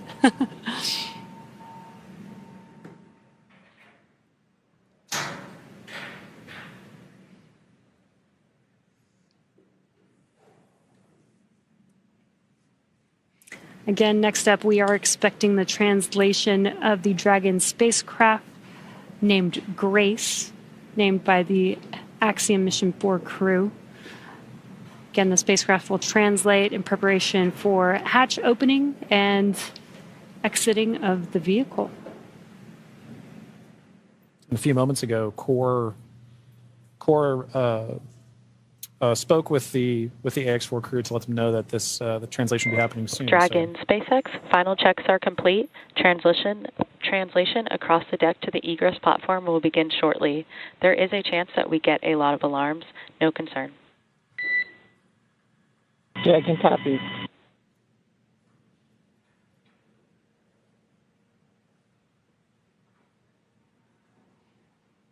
And we have movement. Translation is beginning.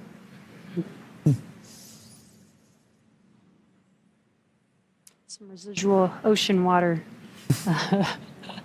flashing down, and then we are washing down the hatch area. Again, just preparing for the vehicle's side hatch to be opened. Getting some of that salt water off, maybe some of that plasma from reentry off. Right. Right, all nominal processes to ensure that that crew can safely egress the vehicle, but also that ground personnel are safely protected while handling the spacecraft and crew as well. So at this point, we can see SpaceX personnel positioning themselves to support in this, as well as the spacecraft making final approaches to that upper landing pad for crew to egress the vehicle.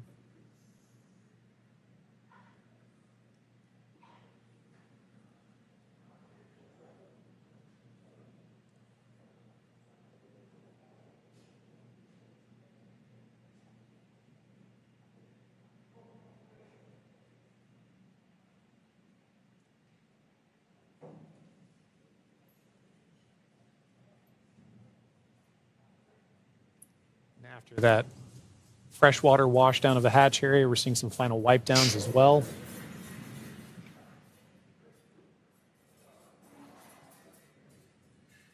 For those with a keen eye as well, you can see on the side of Grace, as it was making its approach towards the upper landing, the Axiom logo proudly displayed on the spacecraft. We had some great shots during the docking footage of SpaceX, Axiom, making a beautiful image of the vehicle docked to the International Space Station.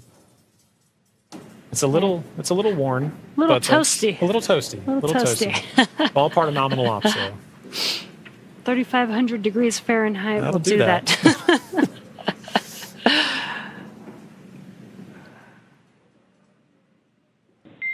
Dragon, SpaceX, standby for side hatch opening and egress of some smiling faces. Here we go. All right, we're looking forward to it.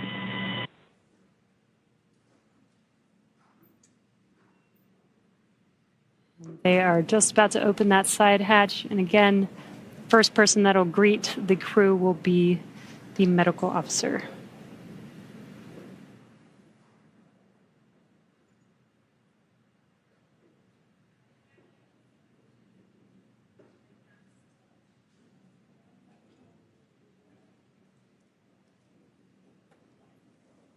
The hatch is open, and ground crews are making first contact with the Axiom 4 crew.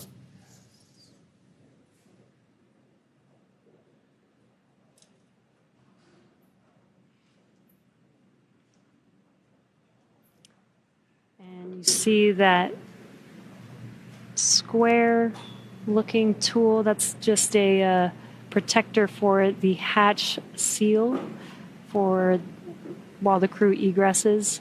This is a reusable vehicle, so we are protecting both the crew as well as the spacecraft, making sure there's no damage that happens and that the crew doesn't bump their head on anything on the spacecraft.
Looks like we're getting, the crew's getting some first photos. Yep. That's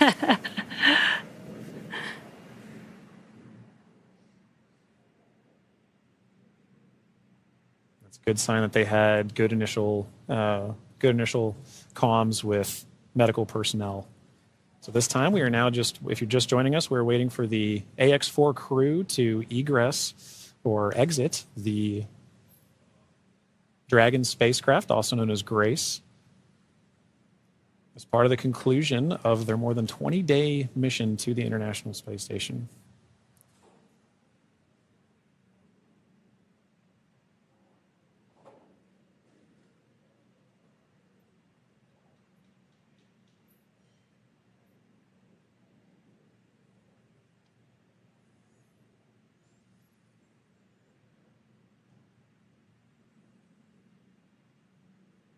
You can see the crew is handing some of their cargo. That looks like their tablets that they use throughout their mission. Making it a little easier for crew to make their way out of the spacecraft as well.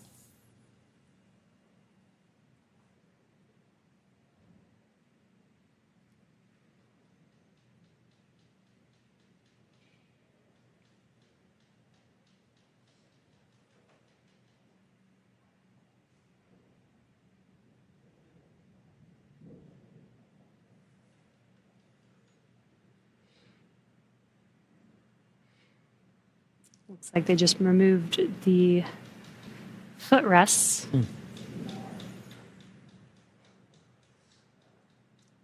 Gives the crew some space to get out of their seats while they are exiting the vehicle.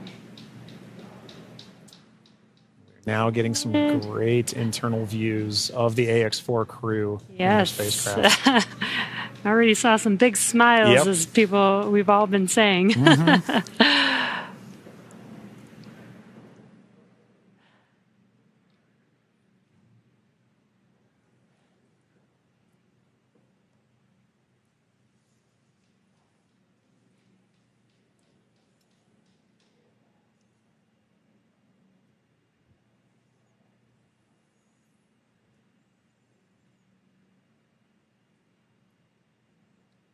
As we wait for the AX-4 crew to egress the vehicle, you can see ground crew is still putting in aspects of I'm not going to call it rigging, but hardware to help the crew get out of the spacecraft more easily. Reminder that they've been in microgravity for a little over 20 days, and occasionally your first few steps back on Earth can be slightly challenging. It's a little different in microgravity than dealing with the gravity here on Earth.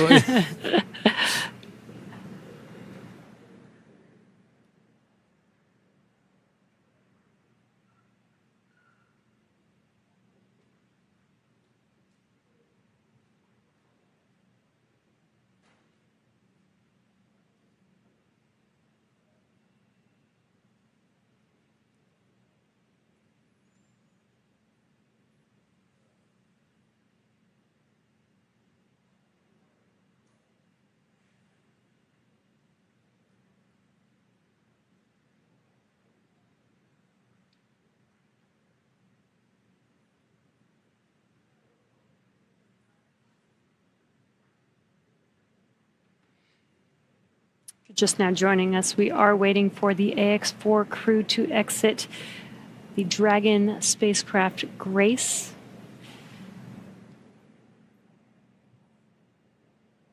Peggy, Shooks, Suave, and Tibor are at the end of their Axiom Mission 4.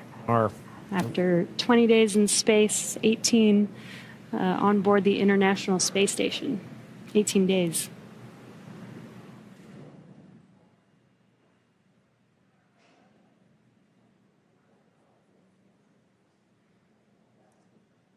And now this wraps up a very significant portion of the mission, but it's not entirely over. We still have a few medical checks to go. And then in addition to that, the AX-4, all the research done on the AX-4 mission is all going to be in a world of post-processing, analysis, assessment, and that's all part of it, as well as crew debriefs. So, following after crew egresses the spacecraft and gets good medical checks, at that point we'll be getting the crew back home and then continuing the final, we'll call it terrestrial-based operations of the That's AX4 right. mission. I guess it's more of the end of the space-facing portion of the mission. Operational phases. Right. We're still going to take our time to get there. You can see ground crews are still working with the crew members and hardware inside. They've established some ground support equipment to help in the aid of the AX4 crew getting out of the spacecraft.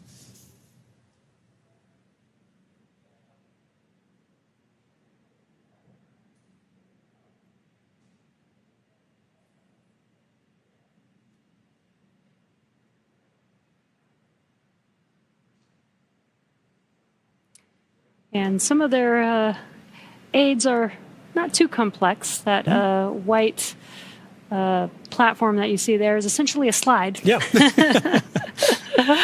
an important one. A very important slide. But in addition to that slide, we do have, there's a complex tool that you mentioned earlier, Jesse, about protecting the seals. We can see now first crew members looking to make their egress from spacecraft along that slide. Sliding out.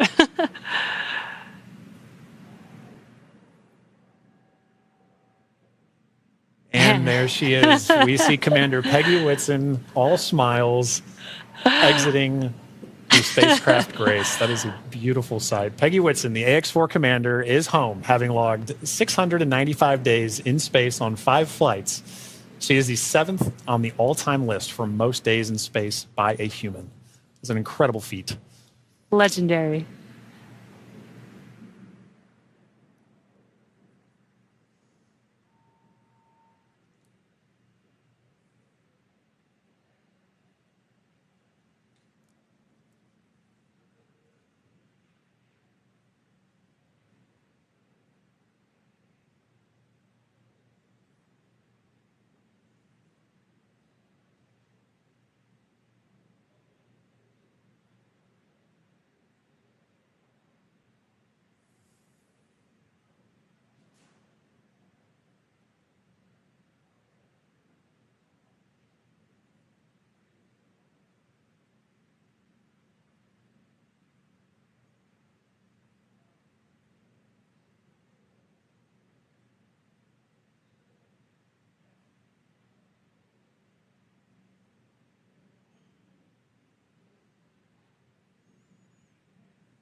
So far, we've had Commander Peggy Whitson exit the Dragon spacecraft. We are waiting for the remaining 3 crew members of the AX4 crew.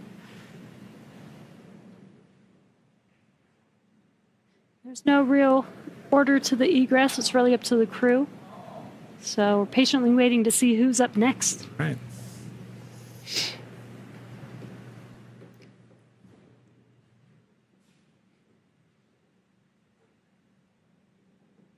If Peggy is in the indication, which I think she is for this particular crew, we'll see another big smile coming out of the Dragon spacecraft in a moment.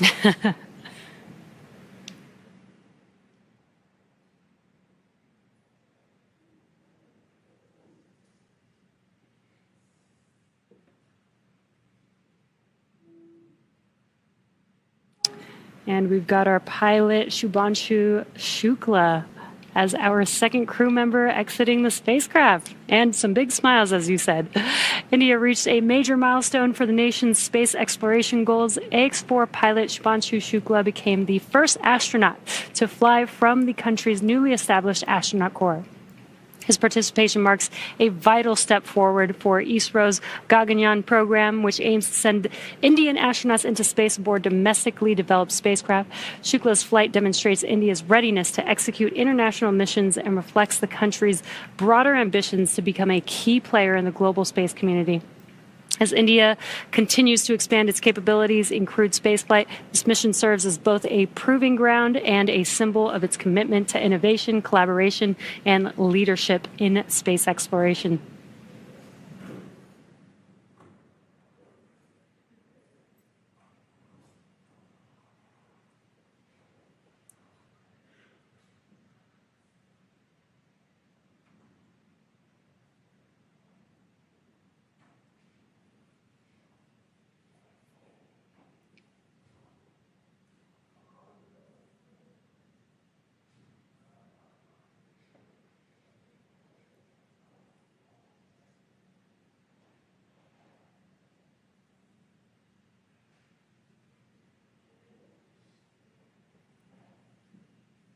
Now, at this time, we are waiting for the mission specialists of the AX-4 mission, Sławomir Uznański-Wiśniewski of Poland and Tibor Kapu of Hungary, to now egress the Dragon spacecraft.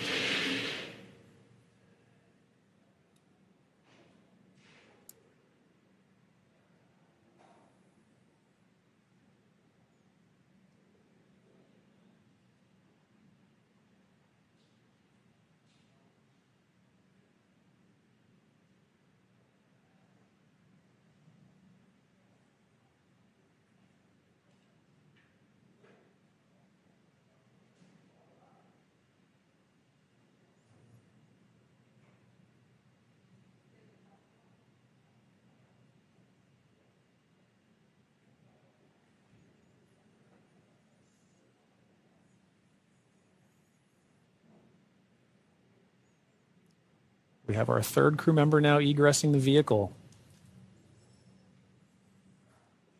And there is Sławomir Uznański-Wiśniewski of Poland. Sław is all smiles for this, which I love to see. Now, Poland's participation in the AX-4 mission through the Ignis program marked a pivotal step in the country's growing role in space exploration. Astronaut Sławomir Uznański-Wiśniewski, flying in partnership with the European Space Agency, led a research agenda focused on some of the most pressing challenges in human spaceflight: mental health, artificial intelligence, and radiation monitoring. These areas are critical not only for ensuring astronaut well-being on long-duration missions, but also for enabling safe and sustainable exploration beyond low Earth orbit. The Ignis mission reflects Poland's strategic investment in cutting-edge science and its ambition to contribute meaningfully to the future of deep space travel. It also signals a broader shift in Europe's space landscape, where emerging space nations are taking on increasingly vital roles in shaping the next era of exploration.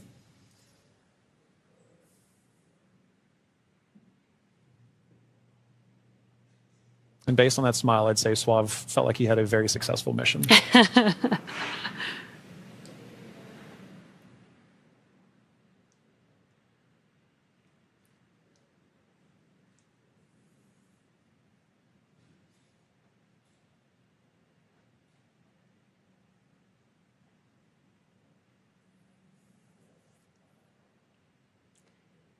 3 of 4 crew members have exited the Dragon spacecraft. We're now just waiting for the final crew member, Tibor, to exit the spacecraft here.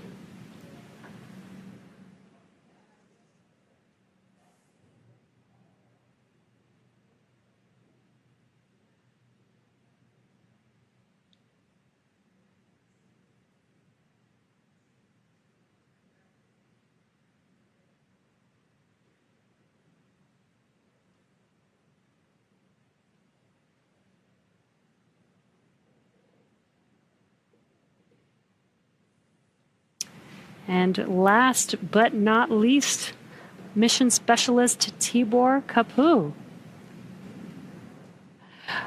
Hungary marked a significant milestone in its space ambitions with the AX-4 mission as astronaut Tibor Kapu became the first Hungarian to reach the International Space Station, and all smiles from him there.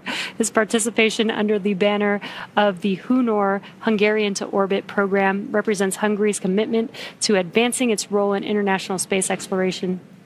This mission signifies the country's return to human spaceflight after decades and highlights its strategic investment in science, technology, and innovation. And Jesse, it was wonderful seeing Tibor's smiles and waves and high fives. You knew how important this mission was to the crew as they were prepping for it and throughout the mission, and seeing them be able to egress with the same smiles that they went into the capsule with, or into the spacecraft with.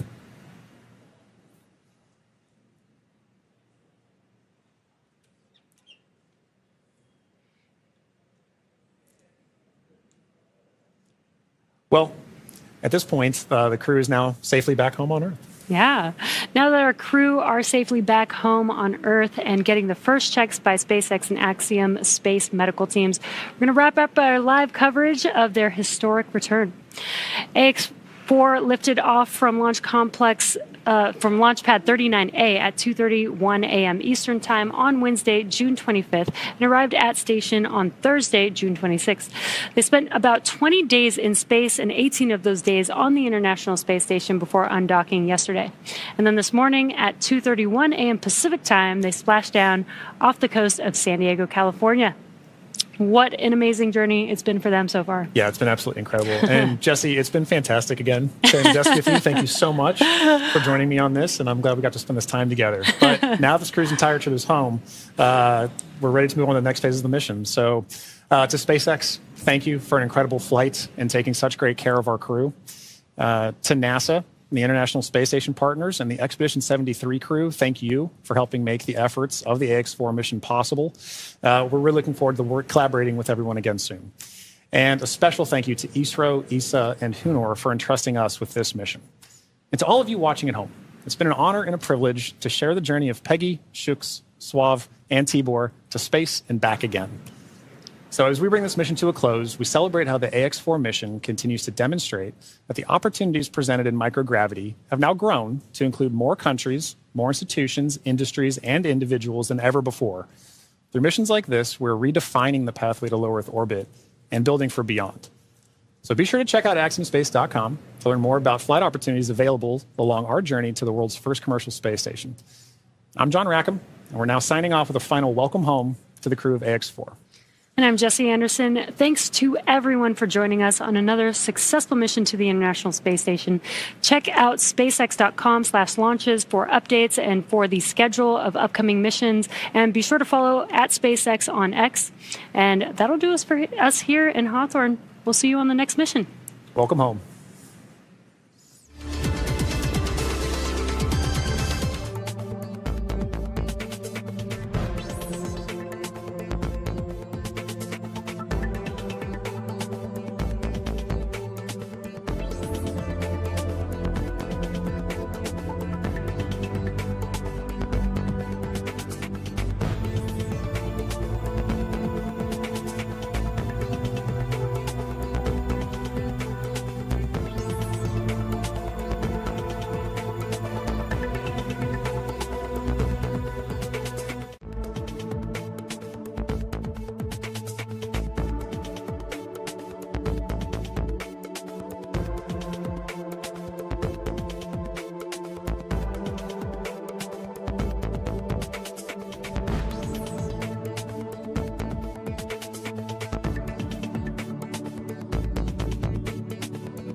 Our crew has made it back home.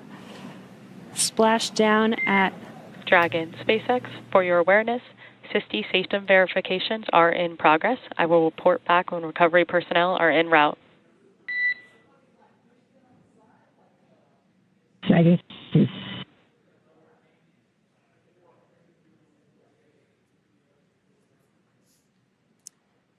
Yeah, so now you can see a couple fast boats are going to be approaching the Dragon spacecraft. They're going to start with making sure that the spacecraft is safe. They're going to do some sniff checks. They're going to pick up those main